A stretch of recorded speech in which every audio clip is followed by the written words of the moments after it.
Getting kids back into classrooms this fall will come with a hefty price tag. Many districts are relying on the state's color-coded map of COVID-19 risk to make those plans. That is the case in Parma. News 5's OLIVIA FECTEAU tells us the district has already spent close to $1 million in preparation. The district is preparing for a bunch of different possibilities, from sending all kids back 5 days a week to keeping everything fully online. And that could change once school is already in session. If Cuyahoga County remains at level 3, students in Parma will go back to school in person part of the time and do the rest online. I don't know how's that going to work for people going 3 days to school, going to stay home 2 days, and for moms who's working too.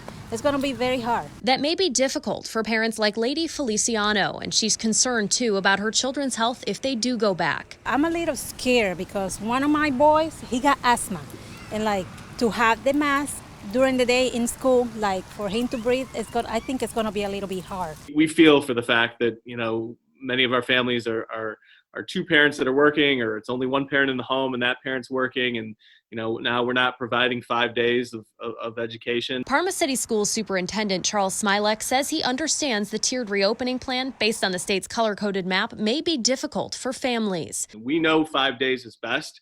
We want 5 days as well, but we have to be able to do so in a safe manner. The district has already spent close to $1 million to keep students safe, from more than $350,000 on desks instead of tables to keep students apart, to masks and hand sanitizer, paid for in part with CARES Act and FEMA funding. Janice CHERNI, who has grandchildren in Parma City Schools, says she thinks in-person classes will have to be smaller. I believe in the distancing, maybe a smaller class, but they really need to go back to school. I think it's going to affect them mentally. They're not getting the social contact that they need to get. Whether students remain in school or go online is subject to change weekly. We will use those Thursday releases of those maps as indicators of what we will do the following week. So for instance, if we're in the third week of October and we switch to purple and Cuyahoga County is in that sort of lockdown mode, then we will go fully virtual.